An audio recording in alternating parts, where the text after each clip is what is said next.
Mi cuñada me abofeteó en mi propia cena de aniversario, delante de mis propios hijos, solo porque me serví un plato antes que ella. Pero eso no fue lo peor de esa noche. Lo peor vino después, cuando descubrí lo que esa familia llevaba años planeando en silencio. Si crees que ya escuchaste historias de traición familiar, espera a llegar al final de esta. Y si quieres saber cómo termina, suscríbete ahora, porque esto se pone cada vez más oscuro. Aprende cuál es tu lugar en esta familia, me dijo, con la mano todavía en el aire, casi orgullosa de lo que acababa de hacer. Mi esposo bajó la mirada. No dijo una palabra. Así que dejé el tenedor sobre el mantel, me limpié las manos con la servilleta que yo misma había planchado esa mañana, y le devolví la bofetada con la fuerza acumulada de 11 años de silencio. Nadie en esa mesa podía imaginar lo que yo terminaría descubriendo 2 años después. Me llamo Elena Vergara. Crecí en una casa con portón de hierro y un jardín que parecía sacado de una revista, hija de un hombre que construyó su fortuna desde cero, ladrillo por ladrillo, a puro esfuerzo. Nunca me faltó nada material. Pero había algo que el dinero de mi padre jamás pudo comprarme, un amor que sintiera completamente mío, no negociado, no calculado, no elegido por conveniencia entre 2 apellidos. Ese amor lo encontré en Mateo Duarte, a los 22 años, en una cafetería a 3 cuadras de mi universidad, un martes lluvioso cualquiera que, sin que yo lo supiera, se convertiría en el inicio de todo. Él no se parecía en nada a los hombres que mi madre me presentaba en el club social. Manejaba un auto con más de 300.000 kilómetros y trabajaba largas horas sin gloria en un estudio de arquitectura, dibujando edificios que todavía no tenían la antigüedad para firmar con su propio nombre. Me hizo reír tan fuerte ese primer día que derramé mi café sobre los dos. Hablamos 4 horas seguidas. Falté a una reunión importante. Siquiera lo recordé hasta la mañana siguiente. Mi padre desconfiaba de él, con esa desconfianza silenciosa que tienen los padres hacia los hombres que llegan sin currículum. Mi madre me advirtió, más de una vez, que a veces los hombres que se casan por dinero aprenden a tolerar a la mujer solo por todo lo que la rodea. Le dije que estaba equivocada. Estaba tan segura, parada en la cocina de mis padres, defendiendo a un hombre que apenas conocía hacía 8 meses. Ahora me pregunto cuántas veces en la vida confundimos certeza con ceguera. Nos casamos en una ceremonia pequeña, en el jardín detrás de la vieja iglesia de mi abuela. La familia de Mateo asistió con una rigidez extraña que en ese momento confundí con timidez. No era timidez. Era cálculo. Y yo todavía no tenía el vocabulario para reconocerlo. Su madre, Rosaura, dirigía su hogar como una reina en miniatura, cada gesto medido, cada silencio con intención. Su hermana mayor, Seferina, sin marido y dependiente por completo del negocio de banquetes que había heredado, era la autoridad indiscutida en cada reunión familiar. Y yo era la amenaza que nadie había invitado, una mujer con dinero propio, opiniones propias, y un esposo que, al menos al principio, me miraba como si yo importara más que la aprobación de su hermana. Eso no duró tanto como yo hubiera querido. Recuerdo la primera grieta con una claridad que todavía me sorprende. Nuestro segundo día de acción de gracias como casados. Había cocinado toda la tarde siguiendo una receta escrita a mano por mi abuela, con letra que ya empezaba a desdibujarse en el papel. Seferina probó el relleno, dejó el tenedor con un golpe seco contra la porcelana, y comentó, delante de todos, que era conmovedor ver a alguien esforzarse tanto por pertenecer a un lugar donde claramente no había nacido. Todos rieron esa risa incómoda que la gente da cuando entiende perfectamente la ofensa y decide no hacer nada al respecto. Mateo cambió de tema hacia el fútbol. Yo apreté mi copa de agua y no dije nada. Un año después, en el bautizo de mi hijo Tomás, Rosaura me acorraló cerca del perchero mientras yo sostenía a mi bebé recién nacido en brazos. Con la voz más suave que pudo fingir, me dijo que el dinero podía comprar una hermosa habitación de bebé, pero no buenos modales. Y que le preocupaba, sinceramente, que absorberían sus nietos de estar tan cerca de tanto lujo mal habido. 2 años más tarde, en el cumpleaños de Rosaura, cubrí en silencio toda la cuenta del catering cuando el negocio de Seferina, el mismo que supuestamente prosperaba, se quedó sin fondos a último momento. Nadie me lo agradeció. Seferina, en cambio, comentó, lo suficientemente alto para que los meseros la escucharan, que qué bueno que Elena por fin le había encontrado una utilidad al dinero de su familia, además de decorar casas. Me reí esa noche, porque reír se había convertido en mi manera silenciosa de sobrevivir. Hubo docenas de momentos así, repartidos a lo largo de los años. Cortes pequeños y precisos, siempre disfrazados de broma, siempre frente a suficiente público como para que cualquier respuesta mía pareciera una exageración. Y siempre, después, llegaba el silencio particular de mi esposo. No era acuerdo con su familia. Tampoco era desacuerdo conmigo. Era, simplemente, la negativa constante a gastar una sola gota de su propia comodidad para defender la mía. Me repetía, año tras año, que valía la pena. Que el amor significaba absorber unas palabras filosas por el bien de la familia, por el bien de que mis hijos tuvieran abuelos, por el bien del hombre que había elegido por encima de cada opción más segura que mis padres alguna vez me presentaron. Me dije muchas mentiras necesarias durante 11 años, solo para poder seguir amándolo sin que el resentimiento me consumiera por completo. Para entonces ya teníamos 2 hijos. Mi hija Valentina, de 7 años, filosa como una navaja. Y mi hijo Tomás, de 5, que adoraba a su padre con esa devoción simple que solo tienen los niños pequeños. Yo, mientras tanto, había construido una firma de diseño de interiores que, con los años, empezó a superar en ingresos al estudio de arquitectura de Mateo. Nunca se lo restregué en la cara. Ni siquiera en los meses en que pagué la hipoteca completa yo sola, porque mi trabajo me llevaba de viaje seguido, visitas a obra, instalaciones, viajes de compra fuera de la ciudad. Mateo, con naturalidad, había tomado el control de nuestras finanzas del día a día. Un arreglo práctico que en su momento sentí como trabajo en equipo. Y aquí es donde debí prestar más atención. Porque ese arreglo práctico fue, en realidad, la primera puerta que dejé abierta sin saberlo. Nuestro 11º aniversario cayó un sábado de otoño. Quería celebrarlo, por una vez, como en los primeros años, cálido, sin guardia, completamente nuestro. Mateo me pidió, la semana anterior, que su madre y su hermana se unieran solo esa vez, porque significaría mucho para Rosaura sentirse incluida. Y porque todavía, después de todo, seguía intentando salvar lo que quedaba de nosotros, dije que sí. Pasé 3 días preparando esa cena. Pollo asado con romero y limón, un arroz salvaje que mi madre me había enseñado de niña, un pastel de chocolate que practiqué 2 veces antes de conseguir la textura exacta. Puse la mesa yo misma. Planché los manteles yo misma. Corté flores frescas del jardín de mi madre esa misma mañana. Rosaura llegó primero, pasando los dedos por el mantel como quien audita un negocio en el que nunca confió. Seferina llegó 20 minutos tarde, como siempre, y se sentó en la cabecera de la mesa, mi mesa, en mi casa, en mi aniversario, sin que Mateo dijera una sola palabra al respecto. Lo dejé pasar. Siempre lo dejaba pasar. Cuando la comida estuvo lista, serví a los niños primero, rápido, para que nada se enfriara. Después, por fin, me serví a mí misma y me senté.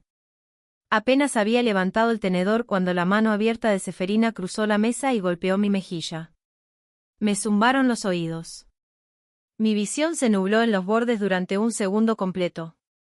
Aprende cuál es tu lugar en esta familia, dijo, lo suficientemente fuerte para que el tenedor de Valentina cayera contra su plato. Tomás se quedó congelado a mitad de un bocado. La habitación quedó en un silencio total, roto solo por mi propio pulso detrás de los ojos. Miré a Mateo. Miré al hombre que había amado desde los 22 años, al hombre cuya familia había alimentado y financiado y perdonado en silencio durante 11 años seguidos. Bajó la vista hacia su propio plato, como si el mantel escondiera algo más urgente que el rostro enrojecido de su esposa. Algo dentro de mí, que llevaba más de una década resquebrajándose lentamente, por fin cedió. Dejé el tenedor. Me limpié las manos despacio, con esa lentitud que aparece cuando el cuerpo necesita un instante para alcanzar una decisión que la mente ya tomó. Y entonces le devolví el golpe a Seferina con el peso completo de 11 años de silencio detrás. El jadeo que recorrió la mesa casi me hizo reír, como si fuera yo la que había roto alguna regla sagrada. Me puse de pie. Miré a Mateo, no a Seferina, no a Rosaura, y le dije las palabras que llevaban años guardadas en mi pecho: un esposo que no puede defender a su esposa frente a un cuarto lleno de gente no merece seguir siendo su esposo. No discutió. No se disculpó. Se quedó sentado, atónito, como un hombre que jamás había considerado que su silencio pudiera tener un precio. Tomé la mano de Valentina en una mía, la de Tomás en la otra, y caminé fuera de ese comedor, fuera de esa casa, hacia mi auto, todavía con el vestido que había comprado para nosotros dos. Manejé 40 minutos hasta la casa de mis padres. Mi madre abrió la puerta antes de que llegara a tocar el timbre, me miró la cara, y dijo: «Entra, hija. Aquí estás a salvo». La casa de mis padres siempre se sintió como una fortaleza distinta a la que había dejado atrás. No una construida para mantenerme controlada, sino una construida para protegerme. Mi madre preparó el ala de huéspedes para mí y los niños ese mismo día, sin siquiera preguntar cuánto tiempo nos quedaríamos. Mateo llamó esa noche. Y la mañana siguiente. Y cada pocas horas después de eso, hasta que mi teléfono se sentía caliente en el bolsillo. Dejé que la mayoría de las llamadas fueran al buzón de voz. Cuando finalmente contesté, 3 días después, sentada sola en el porche trasero de mis padres, estaba lleno del tipo de disculpa que se viste de amor, pero que en realidad es solo miedo a las consecuencias. Debí decir algo. Lo sé ahora. Lo siento. Podemos arreglar esto. Los niños necesitan a su padre. Le hice una sola pregunta: ¿cuántas veces, Mateo? ¿Cuántas veces en 11 años viste a tu madre o a tu hermana humillarme en mi propia mesa y no dijiste absolutamente nada? No tuvo respuesta, porque los dos ya las sabíamos de memoria. Demasiadas para contarlas. Había dejado de contarlas alrededor del 4.º año, porque contarlas hacía que quedarme doliera demasiado. En esas primeras semanas, me apoyé más de lo que esperaba en mi socia de negocios, Renata, una mujer serena que había construido la firma de diseño conmigo desde una oficina de 2 escritorios hasta algo que ya empleaba a 11 personas. Se apareció en el porche de mis padres el domingo después de la cena, con comida para llevar y sin hacer preguntas, y me dijo: «Te he visto cargar a esa familia entera durante una década. Decida lo que decidas ahora, la firma te sostiene a ti». Fue una frase pequeña que me deshizo por completo, porque era la primera vez en años que alguien me decía que tenía permitido ser sostenida, en lugar de sostener siempre yo a todos los demás. Presenté la demanda de divorcio 11 días después de la cena de aniversario. Contraté a un abogado llamado Ricardo Salcedo, un hombre agudo y sin rodeos en quien mi padre había confiado por décadas de negocios. Le dije con claridad que quería, mis hijos, mi casa, y la verdad sobre lo que esa familia realmente nos había estado haciendo durante más de una década. Para entonces ya había empezado a sospechar que había algo más que crueldad debajo del desprecio de Rosaura y Seferina. Sospechaba que había dinero de por medio. Tenía razón. Aunque no imaginaba todavía cuán profundo llegaba. Fue Ricardo quien lo encontró primero, escondido en los documentos financieros exigidos por el divorcio. A lo largo de 4 años, más de $60.000 habían salido de nuestra cuenta conjunta en transferencias pequeñas e irregulares, ninguna lo suficientemente grande por sí sola como para levantar sospechas, y fáciles de pasar por alto dado que Mateo había manejado nuestras finanzas mensuales durante años, mientras mi trabajo me mantenía viajando. El dinero había ido a parar a Seferina, disfrazado de préstamos jamás devueltos, canalizado a través de Mateo para mantener a flote el negocio de banquetes de su hermana. Un negocio que Rosaura había financiado durante años y se negaba a dejar morir, aunque sangrara dinero detrás de una vitrina impecable.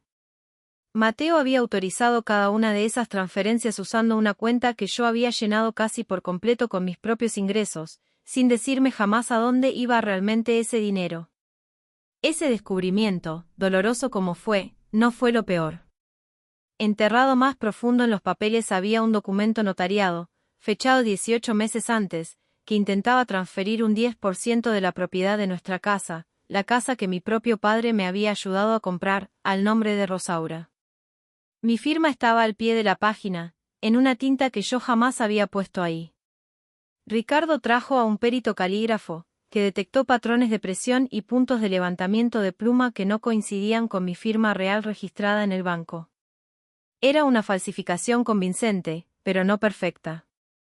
Y ese tipo de proceso rara vez se mueve rápido, sin importar cuán sólida parezca la evidencia el primer día. La oficina del registro confirmó algo que me heló la sangre. Su propio proceso de verificación había detectado la transferencia meses antes y la había detenido, en espera de documentación que jamás llegó. Nunca se completó del todo. Pero el intento había sido real, deliberado, y según Ricardo, muy probablemente un asunto penal que la Fiscalía necesitaría meses, no semanas, para evaluar correctamente. Recuerdo sentir en su oficina, absorbiendo la idea de que quizás pasaría los siguientes años de mi vida todavía escuchando actualizaciones sobre este caso mucho después de que la custodia estuviera firmada y las cajas de la mudanza, desempacadas. Entonces Ricardo encontró un segundo hilo, uno que ninguno de los dos esperaba. Cruzando registros del condado por costumbre, descubrió que Rosaura había intentado una maniobra casi idéntica una vez antes, décadas atrás, contra la hermana de su propio esposo fallecido, en una disputa de propiedad que se había resuelto en silencio, lejos de cualquier ojo público. No era un error aislado. Era un patrón que simplemente había estado esperando el momento oportuno para repetir. Y hubo una pieza más, que llegó de un lugar que jamás esperé. Una ex empleada del negocio de banquetes de Seferina, una joven llamada Soledad, que había renunciado 2 años antes tras un mes entero sin cobrar, se puso en contacto con la oficina de Ricardo apenas se enteró de la investigación.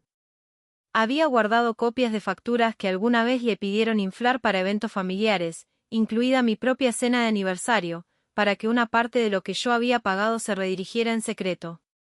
Era una cantidad pequeña comparada con todo lo demás, pero confirmó algo que ya sospechaba: nada en la calidez de esa familia hacia mí había sido jamás del todo lo que aparentaba.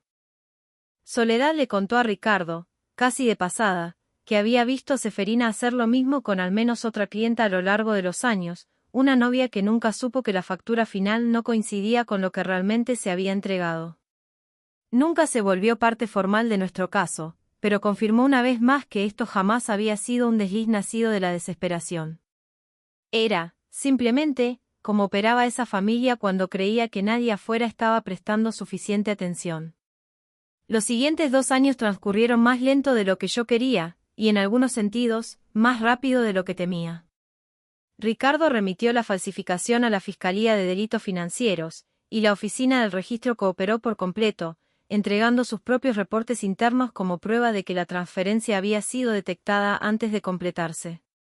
Mateo, confrontado con los registros, insistió en que no sabía nada de la falsificación en sí, solo de los préstamos a su hermana, a los que seguía llamando ayudar a la familia. Como si 11 años de mi generosidad silenciosa no hubieran sido, exactamente, eso, algo dado libremente, sin pedir jamás nada firmado a cambio. No le creí del todo. Y para ese punto, ya no me importaba si le creía o no. El proceso de custodia avanzó sobre la fuerza de un patrón que ni siquiera sabía que había estado documentando durante años: fotografías, entradas de calendario, mensajes que mostraban que yo había manejado cada evento escolar, cada cita médica, cada fiebre de medianoche, mientras Mateo constantemente cedía ante las opiniones de su madre sobre cómo debían criarse nuestros hijos. El tribunal me otorgó la custodia principal, con un régimen de visitas estructurado para Mateo, y la obligación de rendir cuentas completas sobre los $60.000 desaparecidos antes de finalizar ciertos términos de visita. Valentina fue quien más sufrió en esos primeros meses, lo suficientemente grande para sentir que algo se había roto, pero demasiado pequeña para tener palabras para eso. Me preguntó una vez, acurrucada contra mí en el sofá, si había sido su culpa, si servirse su propio plato esa noche había empeorado las cosas. Le tomé la cara entre las manos y le dije que nada en esa cena había tenido que ver jamás con un plato.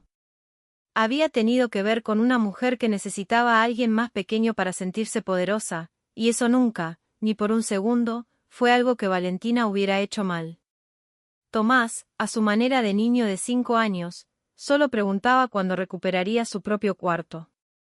Le prometí una versión de hogar que todavía no existía, pero que yo tenía toda la intención de construir. Para el segundo año, ambos niños se habían acomodado a un nuevo ritmo que se sentía, para mi tranquilidad, casi completamente normal. Valentina se unió a un equipo de fútbol en su nueva escuela y llegaba a casa hablando más de una compañera llamada Camila que de cualquier cosa que hubiera pasado en aquella mesa. Tomás dejó de preguntar por su cuarto viejo en cuanto el nuevo se llenó con los mismos pósters de dinosaurios y los mismos camiones de juguete a medio romper que siempre había amado. La casa, mi casa, volvió a estar completamente a mi nombre una vez que el informe pericial fue aceptado por el Tribunal de Familia y el reclamo de propiedad de Rosaura quedó formalmente anulado por el condado. El proceso penal en su contra avanza más lento, exactamente como Ricardo me advirtió que sería. Hasta el día de hoy, la Fiscalía sigue construyendo ese caso, y Ricardo dice que asuntos como este pueden tardar años antes de que alguien vea el interior de un tribunal. El resultado civil, en cambio, ya está resuelto. Mateo, en lugar de enfrentar una investigación por fraude que arrastraría aún más a su madre y su hermana, aceptó un acuerdo con restitución completa del dinero desviado, pagado en cuotas estructuradas. El negocio de banquetes de Seferina cerró antes de cumplirse el primer año, cortando de raíz un dinero que nunca fue realmente suyo para regalar. Algunos de sus clientes de años le confesaron después a conocidos en común que siempre habían sospechado algo raro en su facturación, pero nunca quisieron ser quienes lo señalaran públicamente. Rosaura, enfrentando la posibilidad real de su propia exposición por el intento reciente de traspaso de propiedad y el patrón de décadas atrás que Ricardo había descubierto, se retiró de cualquier contacto conmigo por completo. No por arrepentimiento, sospecho, sino por miedo a lo que la cercanía pudiera seguir costándole. Ves que la noticia recorrió a la familia extendida, en silencio, como siempre ocurre. El hermano mayor de mi padre, un juez retirado que siempre había mantenido una distancia educada con la familia de Mateo, me llamó directamente al enterarse del intento de traspaso y me dijo que nunca había confiado en la calidez de Rosaura, ni una sola vez, en todos los años que la había observado en reuniones familiares. En algún punto de ese segundo año, mientras la remisión penal esperaba en fila en la fiscalía y el calendario de custodia por fin se asentaba en un ritmo con el que los niños podían contar, noté algo cambiar en mí mismo que no esperaba. Mi firma de diseño creció, en esos 2 años, más de lo que había crecido en los 5 anteriores juntos. Clientes empezaron a preguntarme, con curiosidad genuina, por qué mi trabajo de pronto se sentía más audaz, menos temeroso de complacer a todo el mundo. No tenía una respuesta ingeniosa. Solo sabía que una mujer que ya no gastaba la mitad de su energía cuidando a la familia de otro, tenía mucha más energía para todo lo demás. Mateo pidió verme una vez más antes de que el divorcio quedara firme. Se sentó frente a mí en la sala de juntas de Ricardo, de pronto más viejo de lo que se veía 2 años antes, y me dijo las palabras que, años atrás, habría dado cualquier cosa por escuchar: perdón por todo. Debí elegirte siempre, y no lo hice. En ese momento le creí. Pero una disculpa que llega solo después de que se encuentra el dinero y se firman los papeles no es arrepentimiento. Es control de daños, llegando años tarde para significar lo que alguna vez pudo haber significado. Lo sé, le dije en voz baja. Pero ya no soy la misma mujer que seguía perdonándote por esto. Y no tengo ningún interés en volver a hacerlo. El divorcio se finalizó un martes gris. Salí de ese tribunal tomada de las manos de mis 2 hijos, de la misma manera en que los había sacado de ese comedor 2 años antes. Solo que esta vez no estaba huyendo de nada. Caminaba hacia el resto de nuestras vidas, en una casa que por fin era completamente nuestra.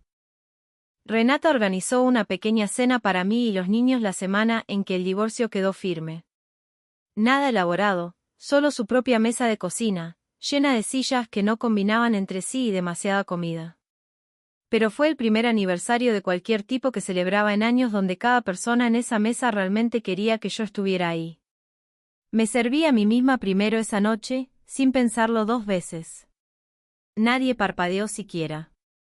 Valentina me preguntó hace poco por qué la tía Seferina ya no va a sus cumpleaños.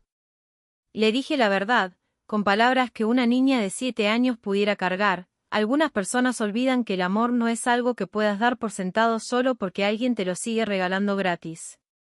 A veces, las personas que más nos aman tienen que ser las que finalmente les enseñan dónde termina ese regalo. Pienso en esa cena seguido. No en la bofetada en sí, de eso jamás me arrepentí. Pienso en el silencio que vino justo antes. 11 años de silencio de la única persona que debía haber separado entre yo y un cuarto lleno de gente tratando de ponerme en mi lugar. Aprendí, al final, que mi verdadero lugar nunca fue al pie de la mesa de otro, esperando mi turno para recibir sobras de respeto. Era en la cabecera de la mía. Y ahora te lo pregunto a ti, si alguna vez alguien de tu propia familia te hizo sentir que tenías que ganarte un lugar que ya te pertenecía por derecho, que te haría falta, hoy, para por fin ponerte de pie y no volver a mirar atrás. Si esta historia te llegó, dale like, compártela con alguien que necesite escucharla, y suscríbete para no perderte la próxima. Nos vemos ahí.